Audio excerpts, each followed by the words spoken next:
Hello everyone, welcome to JK exam cracker. So students, last video में जो आपको previous video मिला है उसमें 10 रूल्स ऑफ इंग्लिश ग्रामर करे थे हम लोगों ने। दो are very very very important. आज हम लोग नेक्स्ट 10 रूल्स करेंगे, ठीक है। और ये रूल्स भी बहुत ही ज़्यादा इंपॉर्टेंट होने वाले हैं। मैंने आप लोगों के सबके कमेंट्स रीड किए थे and thank you very much कि आपको वीडियो अच्छा लगा। एंड येस, कुछ स्टूडेंट्स का कंप्लेंट था कि उनको बेसिक वीडियोज़ का लिंक नहीं मिला है। Now it is attached in the description box, आप लोग वहाँ से देख सकते हो, ठीक है। तो चलो स्टार्ट करते हैं हम लोग नेक्स्ट रूल से, that is rule number 11। Okay, so rule number 11 सब लोग मेरे साथ रीड करेंगे। और जैसे मैंने बताया है कि अपना पेन पेपर साथ में ही रखना है, एक एक रूल आपको नोट करना है विद एग्जाम्पल्स। खुद से एग्जाम्पल्स बनाने की कोशिश कीजिए, नोट कीजिए साथ साथ, क्योंकि ये आपको विद लेक्चर्स इसके नोट्स आप लोगों को नहीं मिलेंगे, मैंने पहले ही बताया है, ठीक है। चलो देखो क्या है rule number 11। All the adjectives referring to the same noun must be in the same degree. जो भी एडजेक्टिव सेम नाउन को रेफर करते हैं वो सेम डिग्रीज में होने चाहिए। अब यहाँ पे दो इंपॉर्टेंट पार्ट्स ऑफ स्पीच हमारे पास आए हैं, दो इंपॉर्टेंट पोर्शंस ऑफ ग्रामर हमारे पास आए। क्या आया? एक हमने सीखा कि यहाँ है एडजेक्टिव, एक एडजेक्टिव वर्ड है यहाँ पर और एक है नाउन वर्ड। तो एक बार पहले थोड़ा सा रिकॉल कर लेते हैं कि एडजेक्टिव क्या होता है, नाउन क्या होता है और इसका सेंटेंस में रोल क्या होता है, उसके बाद रूल पे आते हैं। नाउन की बात करें तो कोई भी नाम आपको एक सेंटेंस में दिया है, फॉर एग्जांपल बोला है Ram and Shyam are friends, तो राम और श्याम जो दो लोगों के नाम है वो हो गया नाउन। अब ज़रूरी नहीं है किसी पर्सन का नाम ही होगा, किसी भी जगह का नाम, किसी भी चीज़ का नाम, किसी भी एनिमल का नाम, कुछ भी ऐसा जिसको आप जिस भी नाम से बुलाते हो वो नाम जो होता है वो नाउन कहलाता है, ठीक है, जिसे हम हिंदी में संज्ञा कहते हैं। उसके बाद आते हैं एडजेक्टिव पे। Adjectives are the qualifying and modifying words for noun. किसी नाम के बारे में जब हम कुछ एक्स्ट्रा बताते हैं, उसकी कोई क्वालिटी बताते हैं, उसकी कोई डिसक्वालिटी बताते हैं, या फिर हम उसके बारे में कोई भी एक्स्ट्रा इन्फॉर्मेशन देते हैं, वो जो वर्ड्स होते हैं those are the adjectives. For example मैं बोलूँ Ram is a very good boy, Ram हो गया नाउन, ठीक है। और वो राम कैसा है? गुड है, गुड बॉय, तो वो गुड वर्ड क्या हो गया? एडजेक्टिव हो गया, ठीक है। तो एक नाम के बारे में एक्स्ट्रा इन्फॉर्मेशन या उसकी क्वालिटी, उसे क्वालिफाई मॉडिफाई करने वाले वर्ड्स होते हैं एडजेक्टिव्स। इतना हम लोग को समझ में आ गया। अब पॉइंट क्या है कि जितने भी एडजेक्टिव्स नाउन को रेफर करते हैं और वो एक ही नाउन के बारे में आप एक से ज़्यादा क्वालिटी बता रहे हो, एक से ज़्यादा एडजेक्टिव्स यूज़ कर रहे हो, तो आप उसकी डिग्री सेम रखते हो। Now what is this degree of adjective? तो एक बार इसके बारे में भी समझते हैं। डिग्रीज ऑफ एडजेक्टिव्स, ठीक है। अब जब भी आप किसी की तारीफ़ करते हो या किसी के बारे में कोई क्वालिटी वर्ड यूज़ करते हो तो आप 3 तरीके से उन वर्ड्स का यूज़ कर सकते हो। जिसे हम बोलेंगे पहली डिग्री जो होती है पॉजिटिव डिग्री, ठीक है। पॉजिटिव डिग्री मतलब मुझे बोलना हो तुम अच्छे हो, you are a good man for example, तो गुड क्या हो गया? एक पॉजिटिव डिग्री का एडजेक्टिव हो गया। अब तुम्हें मैं किसी और पर्सन से कंपेयर करते हुए तुम्हारी तारीफ करती हूँ, फॉर एग्जाम्पल बोलूँ तुम उससे ज़्यादा अच्छे हो, तो उस वक्त मैं क्या कर रही हूँ? कंपैरिजन। तो जब हम कंपैरिजन करते हुए कोई क्वालिटी वर्ड बताते हैं तो वो हो जाती है कंपैरेटिव डिग्री। कौन सी डिग्री हो जाती है? Comparative degree. गुड की कंपैरेटिव डिग्री, तुम अच्छे हो, you are a good man, ठीक है। तुम उससे ज़्यादा अच्छे हो, you are better than him, तो गुड की कंपैरेटिव क्या हो गई? बेटर हो गई। और एक होती है तीसरे तरीके से तारीफ करना जिसे हम बोलते हैं सुपरलेटिव डिग्री, ठीक है। अब मैं तीसरे तरीके से तुम्हारी तारीफ करती हूँ और मैं बोलती हूँ कि तुम सबसे ज़्यादा अच्छे हो, तो हाउ विल आई से? यू आर द बेस्ट, है ना। तो 3 तरीके से जब हमने तारीफ़ की, जब हमने सिर्फ एक पर्सन की कोई क्वालिटी बताई, एक या 2 क्वालिटी वटेवर, उसके बाद जब हमने कंपैरिजन किया, और एक जब हमने फ्रॉम ऑल उसको सबसे ऊपर बताया, वो हो गई सुपरलेटिव डिग्री। तो यही 3 डिग्रीज होती हैं एडजेक्टिव्स की। अब रूल क्या कहता है कि जब एक ही नाउन के लिए, एक ही नाम के लिए जब आप एक से ज़्यादा क्वालिटी वर्ड्स को यूज़ करते हो तो वो वर्ड्स सेम डिग्री में होने चाहिए। अगर मैं बोलती हूँ तुम अच्छे भी हो और तुम वाइज भी हो, ठीक है, तुम समझदार भी हो, तो दोनों की डिग्री अगर रखनी है तो सेम। पॉजिटिव तो पॉजिटिव दोनों की, कंपैरेटिव तो दोनों क्वालिटी वर्ड्स की कंपैरेटिव, सुपरलेटिव तो दोनों वर्ड्स की सुपरलेटिव। अब इसको हम लोग कुछ एग्जाम्पल्स के साथ समझ लेते हैं एक बार, ठीक है। ये वाले एग्जाम्पल्स आप अभी छोड़ दो, जो मैं एग्जाम्पल्स दे रही हूँ वो देखो, ठीक है। फॉर एग्जाम्पल इफ आई से you are a good and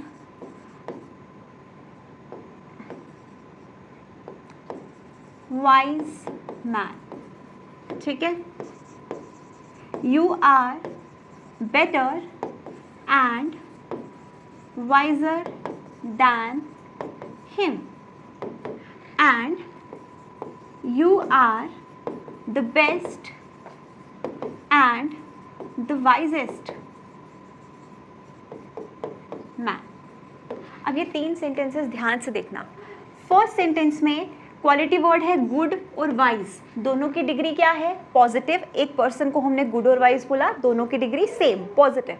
second में हमने क्या किया? उसी पर्सन का कंपैरिजन करते हुए बोला, और कंपैरिजन करते हुए हमने दोनों क्वालिटी वर्ड्स की कंपैरेटिव डिग्री रखी, wise, wiser, wisest, good, better, best. और थर्ड में जब हमने उसको फ्रॉम अबव सबसे ज़्यादा, मतलब सबसे ज़्यादा वाली हमने क्वालिटी बतानी है, तो उस वक्त हमने दोनों की ही डिग्री क्या रखी? The best and wisest. तो कहने का मतलब यही है, जब एक पर्सन के लिए एक से ज़्यादा क्वालिटी वर्ड्स आप यूज़ करते हो या एक से ज़्यादा एडजेक्टिव्स आप लोग यूज़ करते हो, कीप द डिग्री सेम। ठीक है, दोनों की डिग्रीज जो है वो सेम रखो। अब 2 रखो, 3 रखो, 4 रखो, जितने भी क्वालिटी वर्ड्स हो डिग्री सेम रखो। अब आ जाते हैं जो एग्जाम्पल हमें दी हुई है, कहाँ पर? बोर्ड पर। फर्स्ट एग्जाम्पल देखो, he is the most handsome and wiser student of the class. Most handsome and wiser, most handsome कौन सी डिग्री हो गई? मोस्ट हम लगाते हैं सुपरलेटिव डिग्री में। ठीक है, तो ये हो गई हमारी superlative degree, S T is I am writing for superlative degree. उसके बाद वाइजर, ये हो गई comparative degree. Our degree is the same? No. तो मतलब ये सेंटेंस में यहाँ पर गलती है। करेक्शन कैसे होगी? नेक्स्ट सेंटेंस देख लो, he is the most handsome and the wisest. Superlative में या तो ई एस टी आता है या मोस्ट आता है, जिन वर्ड्स के साथ हम ई एस टी नहीं लगा सकते। For example I can not से हैंडसमेस्ट, है ना, ब्यूटीफुलेस्ट, इंटेलिजेंटेस्ट, ऐसा नहीं बोल सकते ना, तो उनके आगे हम मोस्ट लगाते हैं। ऑलराइट, तो ये हो गए यहाँ पर भी सुपरलेटिव डिग्री, यहाँ पर भी superlative degree. Now the sentence is grammatically correct. ये है आपकी करेक्ट सेंटेंस फॉर्मेशन। ठीक है, समझ आ गई? आई गेस रूल नंबर 11 सबको समझ आ गया। तो रूल नंबर 12 देखेंगे, और वो भी आपका एडजेक्टिव्स पर ही बेस्ड है। Very very important. देखो क्या बोलता है रूल नंबर 12, क्या कहता है? Adjectives like unique, ideal, perfect, complete, universal, dire, extreme, chief do not admit the comparative degrees and they represent their superlative degrees themselves। कहने का मतलब क्या है? सिंपल वर्ड्स में सुनना, ये जो वर्ड्स यहाँ पर लिखे हैं, for example unique, perfect, complete, ये अपने आप में एक होल सेंस देते हैं, इनको हम डिग्रीज में डिवाइड नहीं कर सकते। फॉर एग्जाम्पल कंप्लीट, कंप्लीट का मतलब क्या होता है? पूरा। अब मैं कंपैरिजन करते हुए क्या बोलूँगी? थोड़ा ज़्यादा पूरा, सबसे ज़्यादा पूरा, पूरा का मतलब तो पूरा। अब मैं उसको डिग्रीज में कैसे डिवाइड करूँ, है ना? फॉर एग्जाम्पल यूनिक, कोई चीज़ यूनिक है तो मैं उसको कैसे बोलूँगी? मोर unique, most unique. I can not divide it, है ना, मैं उसको फ्रैक्शंस नहीं कर सकती हूँ। मैं नहीं बोल सकती हूँ ज़्यादा यूनिक है, सबसे ज़्यादा यूनिक है, ज़्यादा परफेक्ट है, सबसे ज़्यादा परफेक्ट है। तो कुछ ऐसे वर्ड्स जो अपने आप में एक होल क्वालिटी बताते हैं, उनको हम डिग्रीज में नहीं रखते, क्योंकि वो अपने आप में ही सुपरलेटिव्स होते हैं। उसके ज़्यादा, उससे कम या उससे ज़्यादा उसकी कोई डिग्री नहीं डिफाइन की जाती। तो कभी भी इन वर्ड्स के साथ आपको मोर, मोस्ट दिखे या ऐसा कुछ दिखे, तो आप लोगों को दिख जाना चाहिए कि यार ये तो हमारे पास एज अ होल क्वालिटी बता रहे हैं। Why are we dividing it in categories, है ना? हम इसको क्यों कंपैरिजन में डिवाइड कर रहे हैं, या ऐसे क्यों लिख रहे हैं हम इसको? ठीक है ना? तो अब कुछ एग्जाम्पल्स देखते हैं और एग्जाम्पल्स के साथ ही हम लोग समझते हैं। देखो, he is the most perfect boy. Perfect का मतलब क्या होता है? जिसमें हर तरह की क्वालिटी है, जैसे हम हिंदी में बोले तो सर्वगुण संपन्न टाइप, है ना? अब ये परफेक्ट है तो हम क्यों बोले मोर परफेक्ट या most perfect? Perfect means perfect, सबसे सही है वो, तो वो सुपरलेटिव अपने आप में ही आ रहा है। तो यहाँ पर हमें मोस्ट की ज़रूरत नहीं है, ये गलत हो गया, ये सही हो गया, है ना? Next sentence, it is the most complete assignment. Complete मतलब पूरा, तो more complete, most complete sense ही नहीं बनाता है, तो यहाँ पर मोस्ट गलत है। It is the complete assignment. समझ में आया? तो दीज आर द एडजेक्टिव्स जिनको हम डिग्रीज में डिवाइड नहीं करते हैं, वो अपने आप में ही सुपरलेटिव फॉर्म में रहते हैं, तो उनके साथ मोर या मोस्ट लगाने की ज़रूरत हमको नहीं होती है। Alright, clear to everybody? So this is your rule number 2 of adjectives. चलो नेक्स्ट रूल पे आ जाते हैं। अगर यहाँ तक सबको समझ आ गया, this is your rule number 13।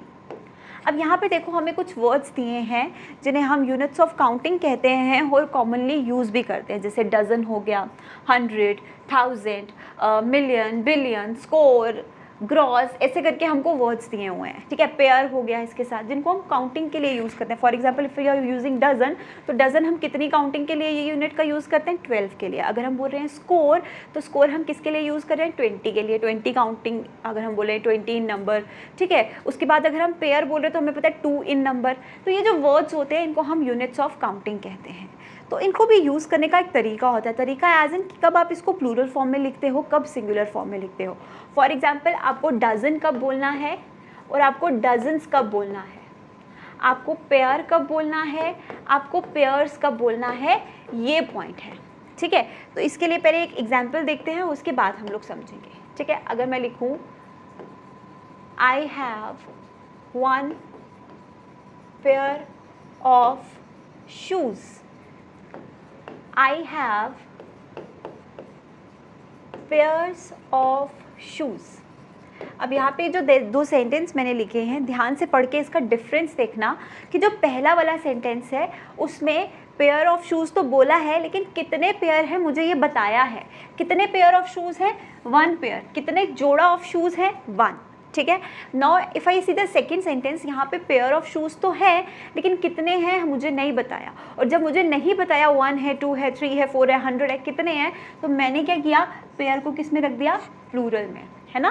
तो यही वाला रूल भी कहता है कि जब यूनिट्स ऑफ काउंटिंग आपको बताए हैं कि कितने हैं, फॉर एग्जांपल आपको बताए हैं कितने पेयर हैं, 1 2 3 4, कितने डजन है, 1 डजन, 2 डजन, 10 डजन, कितने हैं, कितने 100 हैं, 400 हैं, 500 हैं, 10,000 है। आपको जब उसका आगे एक डेफिनेट न्यूमरल दिया है, डेफिनेट डिजिट दिया है कि कितने पेयर हैं, कितने 1000 है, कितने 100 हैं, उस वक्त आप उसको हमेशा सिंगुलर फॉर्म में लिखते हो। किसको, यूनिट ऑफ काउंटिंग को, ये 100 डजन इन सबको। और अगर जब आपको नहीं दिया है कि कितनी क्वांटिटी नहीं बोल सकते, कितना नंबर है इसका, there is no definite numeral बताया हो, जिसने बताया हो कि कितना है ये, उस वक्त आप इसको क्या रखते हो, प्लूरल रखते हो, ठीक है। जब मेरे पास एक पेयर है तो मैं बोलूँगी मेरे पास एक पेयर है, 2 पेयर है। मेरे पास कितने हैं मुझे नहीं पता, तो I have pairs of shoes. कितने हैं, आई डोंट नो, ठीक है ना। सो वही चीज़ आपको यहाँ पर सेंटेंस में भी दी है। As you can see, I have bought 4 dozen eggs. कितने एग खरीदे, 4 दर्जन। 4 दर्जन खरीदे, तो यहाँ पर डजन सिंगुलर, क्योंकि यहाँ पर 4 दिया है, बताया है कितना है। Now in the second sentence नहीं बताया कितना है, तो then I will say dozens of eggs. जब एक डेफिनेट नंबर नहीं दिया तो it should be written in the plural form. ये है आपके यूनिट्स ऑफ काउंटिंग। एक और एग्जाम्पल ले लेते हैं, ठीक है। आई लॉस्ट 600 और हंड्रेड्स रुपी। ये हो गया आपका सेंटेंस नंबर 1। चूज करना है 100 आएगा या हंड्रेड्स। सिमिलरली मैं यहाँ पे लिखती हूँ आई लॉस्ट 100 और hundreds of. Now please tell me कि यहाँ पर क्या आएगा। Just a second, I guess मैंने इसको इरेज कर दिया है।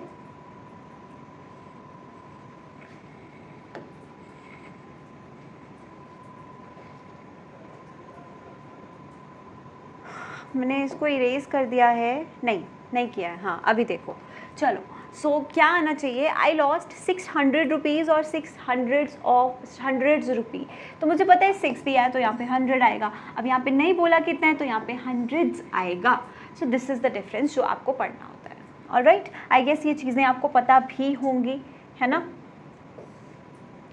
चलो ये हो गया, तो आगे बढ़ते हैं, रूल नंबर 14 देखते हैं। रूल नंबर 14 क्या कहता है, देखो ध्यान से। The use of 2 or 3 persons in the same sentence, firstly the second person, then the third person and finally the first person। अगर आपको समझ नहीं आया तो मैं समझा देती हूँ।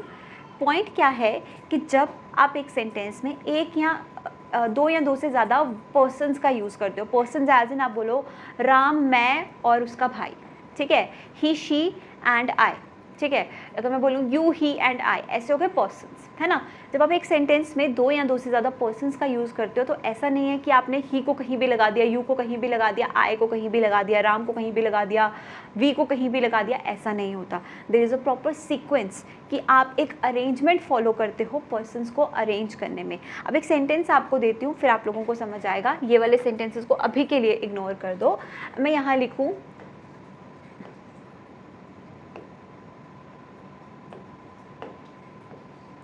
I, you and he are friends. You, he and I are friends. He, I and you are friends. या फिर I, he and you are friends. अब देखो मैंने ये 3 पर्सन्स को डिफरेंट तरीके से लिख दिया. कहीं मैंने यू ही आई लिख दिया, कहीं आई यू ही लिख दिया, कहीं आई ही यू लिख दिया, कहीं ही यू आई लिख दिया. तो आप मुझे बोलोगे मैम कैसे भी लिखें क्या फ़र्क पड़ता है, पर्सन्स ही तो है, किसी भी अरेंजमेंट में लिखो चारों सही है. लेकिन इंग्लिश ग्रामर में ऐसा नहीं माना जाता. There is a proper sequence, there is a proper order जिसमें आप पर्सन्स को अरेंज करते हो. और वो ऑर्डर आपको क्या याद रखना है, 2 3 1. ठीक है, क्या याद रखना है, 2 3 1. 2 stands for second person. I guess सबको पता होना चाहिए सेकेंड पर्सन कौन होता है, यू. और यू से रिलेटेड जितने भी वर्ड्स होते हैं, योर, योर सेल्फ, ये सारे वर्ड्स सेकेंड पर्सन की कैटेगरी में आते हैं. थर्ड पर्सन कौन होता है, 3 is for third person. Third person कौन होता है, ही, शी, दे, इट या कोई भी नेम हो गया, वो थर्ड पर्सन की कैटेगरी में आ जाता है. उसके बाद आता है फर्स्ट पर्सन. फर्स्ट पर्सन हमेशा मैं, हम. तो फर्स्ट पर्सन कौन हो जाएगा, आई, वी, मी, माई. इससे ये जो रिलेटेड वर्ड्स होते हैं, these are the first persons. Okay, तो अब 2 3 1 ऑर्डर फॉलो करना है. मतलब पहले सेकेंड पर्सन आएगा, फिर थर्ड पर्सन आएगा, फिर फर्स्ट पर्सन आएगा. अब जो मैंने 4 सेंटेंसेस लिखे हैं इनमें से मैं पूछूं बताओ कौन सा सही है. तो 2 3 1 के अकॉर्डिंग देखा जाए तो 2 3 1 ये वाला सेंटेंस जो है हमारा सही है, बाकी के सब गलत हैं.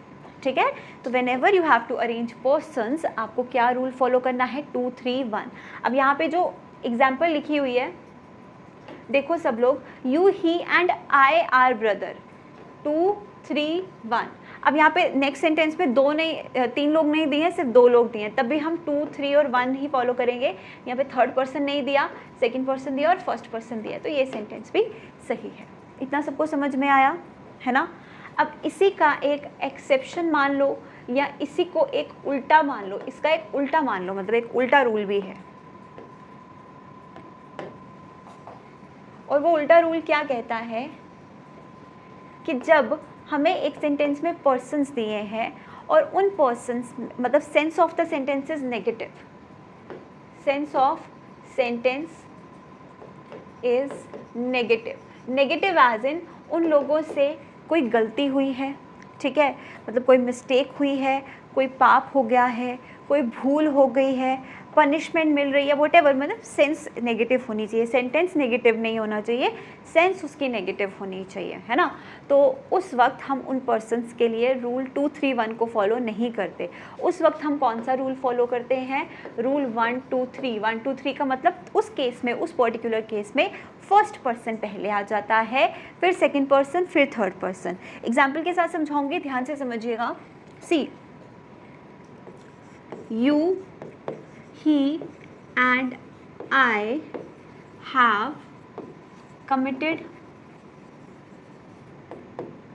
a mistake. तुमने, उसने और मैंने एक गलती की है. अब गलती की मतलब सेंसेस नेगेटिव. मैंने क्या बताया, नेगेटिव सेंस को हम कैसे जज करेंगे, कोई गलती हुई है, कोई एक्सीडेंट हुआ है, कोई पाप हुई है, कोई भूल हुई है, ठीक है, पनिशमेंट मिल रही है, किसी चीज़ का पश्चाताप कर रहे हो, तो वो सारी सेंस जो है वो नेगेटिव में गिनी जाती है. ऑलराइट, अब यहाँ पर देखे जाए तो आप लोगों ने अगर ये रूल ना पढ़ा हो तो नाउ यू विल से कि सेंटेंसेस करेक्ट. कैसे करेक्ट, क्योंकि पहले सेकंड पर्सन है, फिर थर्ड पर्सन है, फिर 1 पर्सन है, फर्स्ट पर्सन है. लेकिन जब हम सेंटेंस की सेंस देखें तो sense of the sentence is negative. तो हमें कौन सा रूल फॉलो करना है, 1 2 3. तो मतलब हमें फर्स्ट पर्सन को पहले लाना है. I, you and he have committed a mistake.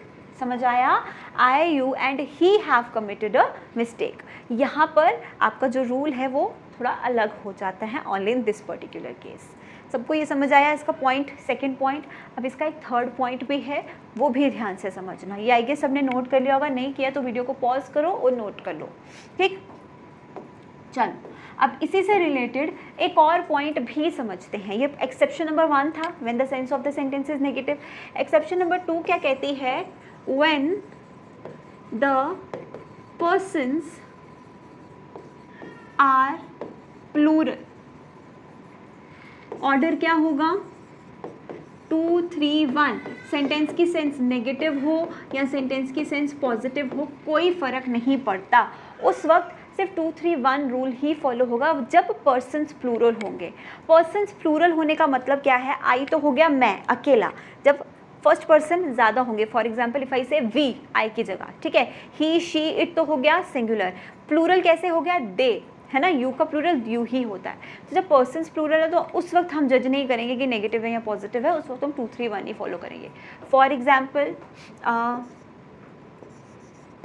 We, you and they are planning a holiday, ठीक है, we, you and they are planning a holiday. Now when we see first person plural, second person and third person plural, हमारे पास persons plural है, तो उस वक्त भी हम कौन सा रूल फॉलो करेंगे, 2, 3, 1। तो करेक्शन कैसे होगी, you, they and we are planning a holiday. Clear to everybody, यहाँ तक सबको क्लियर हो गया। तो ये रूल नंबर 14 से रिलेटेड 2 और रूल हमने समझे जो इम्पॉर्टेंट हैं और जो आप जेके एसएसबी के एग्जाम्स के लिए प्रिपेयर करो तो इसके बेसिस पे क्वेश्चन आ भी चुका है ऑलरेडी, ठीक है एवरीबडी। चलो तो मूविंग ऑन, अब देखते हैं रूल नंबर 15। ओके, बहुत सिंपल सा रूल है। क्या बोला गया है, जब आपका सेंटेंस में कैसे वर्ड्स दिए हो, one of, each of, none of, all of, ऐसे वर्ड्स दिए हो, तो उसके आगे जो नाउन लगा है it should always in plural form, ठीक है। जैसे कि देखो यहाँ पर ही देख लेते हैं, one of the player was not on the field, wrong, one of the players, ज़्यादा प्लेयर्स में से एक प्लेयर फील्ड पे नहीं था, तो प्लूरल आएगा यहाँ पर, प्लेयर नहीं आएगा, प्लेयर्स आएगा। मतलब one of the, each of the, none of the, जिस भी नाउन के लिए लगा है, जिसमें से भी वो डिस्ट्रीब्यूशन की बात करे, वो वर्ड प्लूरल होना चाहिए। तो this one is correct, this one is wrong. Next sentence, each of the student was, each of the student कैसे, एक ही स्टूडेंट्स में से हम ईच ऑफ कैसे बोलेंगे, ज़्यादा में से बोलना पड़ेगा ना, एक एक स्टूडेंट, तो each of the students was, ये सही ये गलत, ठीक है। एंड वर्ब इज सिंगुलर, यहाँ पे वॉज ही रहेगा क्योंकि ज़्यादा में से एक की बात हो रही है, वन ऑफ, ईच ऑफ, एक की बात हो रही है, ठीक है ना। तो यही पॉइंट है कि जब ऐसे वर्ड्स दिए हों जिस वर्ड के लिए यूज़ हुआ है वो प्लूरल होना चाहिए, ऐसा एरर भी अक्सर एग्जाम में पूछ लिया जाता है। नेक्स्ट रूल नंबर 16 देखिए, हाँ जी, तो क्या बोला है, prepositions are not used with the words like up down, up down, downtown, outside, inside, downstairs, upstairs, ऐसे वर्ड्स के साथ हम लोग प्रेपोजिशंस नहीं लगाते। Now what are these prepositions, ये प्रेपोजिशन क्या है, तो थोड़ा सा हम लोग एक बार रिकॉल करते हैं कि ये प्रेपोजिशन क्या होता है। प्रीपोजिशन है ना, किससे बना, प्री प्लस पोजिशन, प्री का मतलब पहले, तो प्रेपोजिशंस क्या होते हैं, वो वर्ड्स जो किसी वर्ड से पहले लग के उसकी पोजीशन बताते हैं, ठीक है। जैसे मैं बोलूँ इन द रूम, अब मुझे कैसे पता चलेगा रूम में, रूम के अंदर, रूम के जगह बता रहा है उससे पहले लग के कौन सा वर्ड, इन, तो इन क्या हुआ, प्रेपोजिशन हुआ, ठीक है।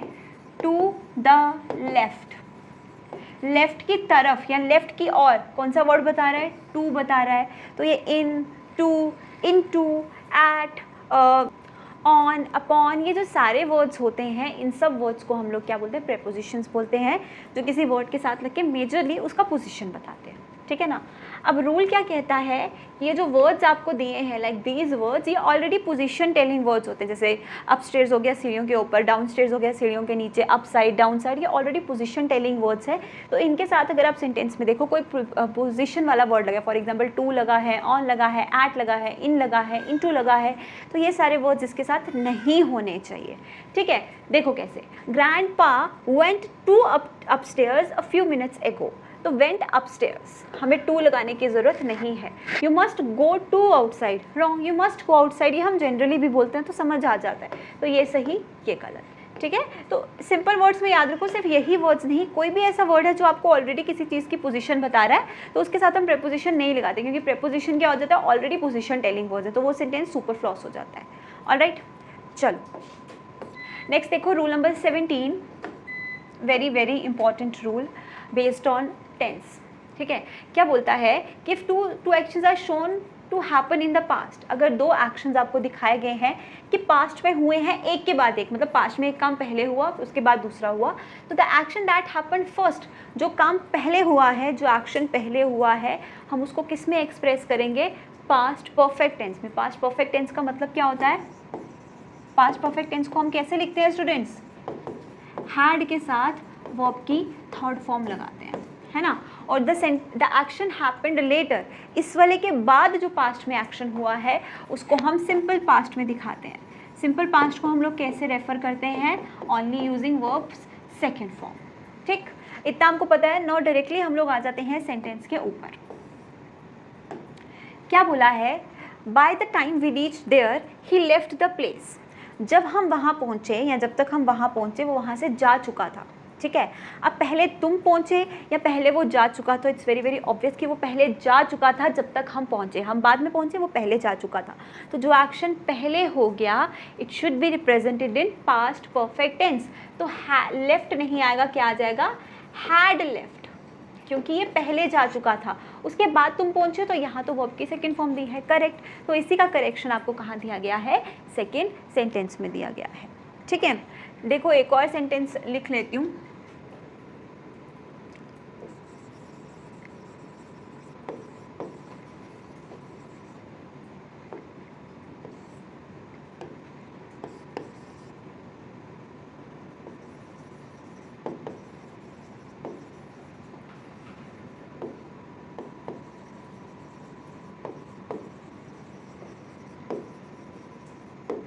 चलो देखो और बताओ क्या करेक्शन है, सेंटेंस क्या है, he left for gym before I called him, मतलब मेरे कॉल करने से पहले ही वो जिम के लिए निकल चुका था। तो पहले क्या हुआ, मैंने उसे कॉल किया या पहले वो जिम के लिए निकला, पहले वो जिम के लिए निकला। तो यहाँ पर भी करेक्शन कहाँ होगी, जो काम पहले हो गया है उसको हम किस में लिखेंगे, पास्ट परफेक्ट टेंस में। सिर्फ लेफ्ट नहीं आएगा, यहाँ क्या आएगा, had left for gym before I called him. ठीक है, तो सेंटेंस में अच्छे से समझना कि कौन सा एक्शन पहले बता रहा है कौन सा बाद में। जो पहले हो चुका है, पास्ट में हो चुका है, परफेक्ट हुआ उसके बाद हुआ, हैपेंड लेटर, सिंपल पास्ट। ठीक है, चलो I guess this much is clear to all of you. चलिए देखिए रूल नंबर 18 देखिए, we must never use not along with until and unless. तो ये जो दो वर्ड्स हैं स्टूडेंट्स, अनटिल अनलेस, इनको हम इंग्लिश ग्रामर में नेगेटिव वर्ड्स बोलते हैं। नेगेटिव वर्ड्स मतलब ये नेगेटिव सेंस ऑलरेडी देते हैं। तो जिस पार्ट ऑफ सेंटेंस के साथ, जिस क्लॉज के साथ ये वाले वर्ड्स लगे हुए हैं, ये वाले वर्ड्स यूज़ हो रहे हैं, वहाँ पर हम और नेगेटिव वर्ड्स का यूज़ नहीं करते। और नेगेटिव वर्ड्स हो गए जैसे नॉट, नेवर, ये वाले वर्ड्स का यूज़ हम लोग नहीं करते। बेसिकली इनके साथ नॉट नहीं लगता। ठीक है ना, यहाँ सेंटेंस देखो क्या बोला है, the workers will not leave the building until their demands are not met. अब हिंदी में बोलो तो क्या होगा, वर्कर्स बिल्डिंग छोड़कर नहीं जाएंगे जब तक उनकी डिमांड पूरी ना हो या पूरी नहीं होती। अब नहीं को ध्यान में रखते हो यहाँ पे क्या लगा दिया, नॉट लगा दिया, लेकिन हमने ये ध्यान में नहीं रखा कि यहाँ पर ऑलरेडी अंटिल लगा हुआ है जो ऑलरेडी एक नेगेटिव वर्ड है। तो एक नेगेटिव वर्ड के साथ हम दूसरा नेगेटिव वर्ड सेम क्लॉज में नहीं लगाएंगे। तो यहाँ से हम क्या करेंगे, नॉट को हटा देंगे। तो करेक्शन क्या हुई, the workers will not leave the building until their demands are met. ये है, समझ में आया। तो याद रखिएगा जिस भी पार्ट ऑफ सेंटेंस में अंटिल या अनलेस लगा है उनके साथ हमें नॉट नहीं लगाना है। अंटिल और अनलेस क्या बताते हैं, कंडीशन बताते हैं कि ये कंडीशन होगी तो ये होगा, ऐसा करके। अब आप लोगों को क्या करना है कि मुझे बताना है सेंटेंस में कि अंटिल और अनलेस वर्ड हैं तो नेगेटिव वर्ड्स, लेकिन इनमें मेजर डिफरेंस क्या है, कहाँ पर हम अंटिल लगाते हैं, कहाँ पर अनलेस लगाते हैं, विद एग्जाम्पल्स। आप लोग ये मुझे कॉमेंट सेक्शन में बताओगे, और किसी को नहीं पता तो कम्प्लीटली फाइन। हम नेक्स्ट सेशन जो नेक्स्ट नेक्स्ट लेक्चर होगा हमारा वो हम स्टार्ट करेंगे इसकी एक्सप्लेनेशन के साथ। अनटिल अनलेस मैं आपको बताऊंगी, लेकिन उससे पहले जिसको पता है वो मुझे कमेंट में ज़रूर बताएं, ठीक है। चलो, तो यहाँ से हमने क्या सीखा कि अनटिल अनलेस नेगेटिव वर्ड्स होते हैं और इनके साथ और कोई नेगेटिव वर्ड नहीं लगता है, ठीक है। चलो देखो अब रूल नंबर 19 देखिए फटाफट क्या बोला है। Some nouns are always singular verbs, always take a singular verb. जैसे कुछ नाउन्स दिए हैं और हमें बोला है कि ये हमेशा सिंगुलर कंसीडर किए जाते हैं, ठीक है। जैसे कि सीनरी, एडवाइस, इन्फॉर्मेशन, इनका कोई प्लूरल फॉर्म नहीं होता। प्लूरल फॉर्म मतलब अगर मैं बोलूँ सीनरी तो मैं सीनरी को सीनरीज नहीं बोल सकती, there is no word like sceneries, ठीक है। मैं बोलूँ एडवाइस तो एडवाइस को मैं एडवाइसेस नहीं बोल सकती, there is no word like advices. अगर मैं बोलूँ लगेज, बैगेज तो I can not say luggages, baggages, furnitures. तो ये जो वर्ड्स का लिस्ट आप लोगों को दिया है इनको हम लोग प्लूरल फॉर्म में नहीं लिखते हैं, ठीक है। They are never written in plural form. Plural form में क्यों नहीं लिखे जाते? क्योंकि ये अनकाउंटेबल नाउन्स होते हैं।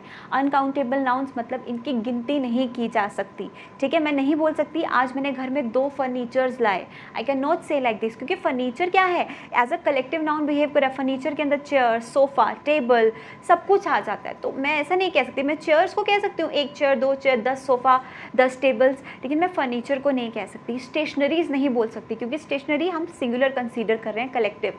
क्यों? क्योंकि स्टेशनरी के अंदर बहुत सारी चीज़ें आ जाती हैं, pen, pencil, eraser, sharpener, blade, ये सब कुछ उसके अंदर आ जाता है ना। तो हम उसको एज कलेक्टिव लेते हैं और वो अनकाउंटेबल नाउन कंसीडर किया जाता है और अनकाउंटेबल्स को हम वैसे ही सिंगुलर प्लूरल नहीं बोल सकते, राइट।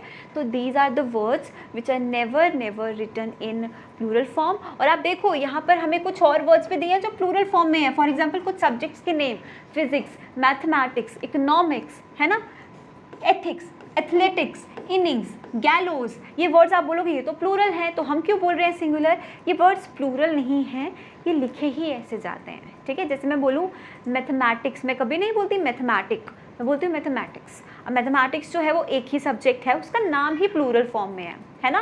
तो दीज आर द वर्ड्स, कुछ जो प्लूरल फॉर्म में देखने में लगते हैं बट होते नहीं हैं, और कुछ जो होते ही सिंगुलर हैं उनको हम प्लूरल फॉर्म में एक्सप्रेस नहीं करते। और never use plural verb with them. Plural verb मतलब आर, वर, हैव, ऐसे वर्ड्स उसके साथ नहीं लगाने हैं।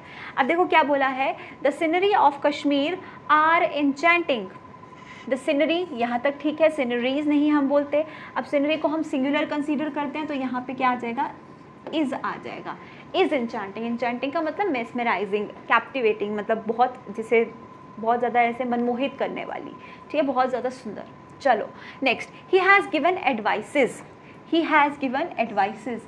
एडवाइसेस वर्ड को we never write in plural form, क्या हो जाएगा, एडवाइस हो जाएगा, ठीक है। सो या आप इसको हमेशा सिंगुलर कंसीडर करोगे, इस तरीके से लिखोगे। तो ये जो वर्ड्स का लिस्ट है, रिमेंबर कि हम इसको सिंगुलर कंसीडर करते हैं हमेशा, ठीक। चलो समझने के लिए एक और एग्जाम्पल ले लेते हैं, ठीक है। चलो लेट्स से इफ आई से फिजिक्स इज और are my favourite subject.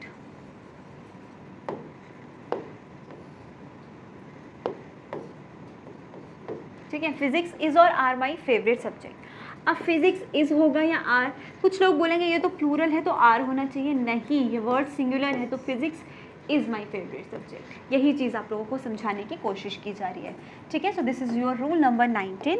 Now the last rule of the video, last rule of the class, based on noun only. क्या बोला है कि कुछ नाउन्स जो हैं वो सिंगुलर होते हैं, किस में, मीनिंग में या फिर लिखने में, बट एक्चुअल में हम उनको क्या कंसीडर करते हैं, हमेशा प्लूरल कंसीडर करते हैं।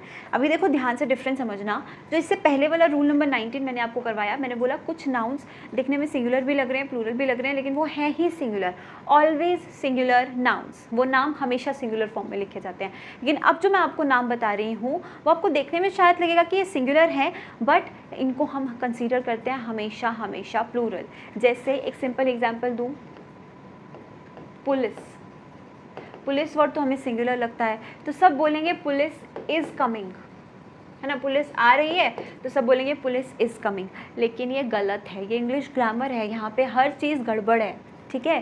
तो पुलिस इज़ कमिंग नहीं, पुलिस आर कमिंग। ये कुछ एक्सेप्शंस होती हैं और एक्सेप्शंस ही एग्ज़ाम में पूछी जाती हैं, ठीक है, तो पुलिस इज़ नहीं आर, जो पुलिस वर्ड है वो एक प्लूरल वर्ड है, ठीक है। सिमिलरली देखो, चाइल्ड का प्लूरल होता है चिल्ड्रन। अब चिल्ड्रन में हम एस तो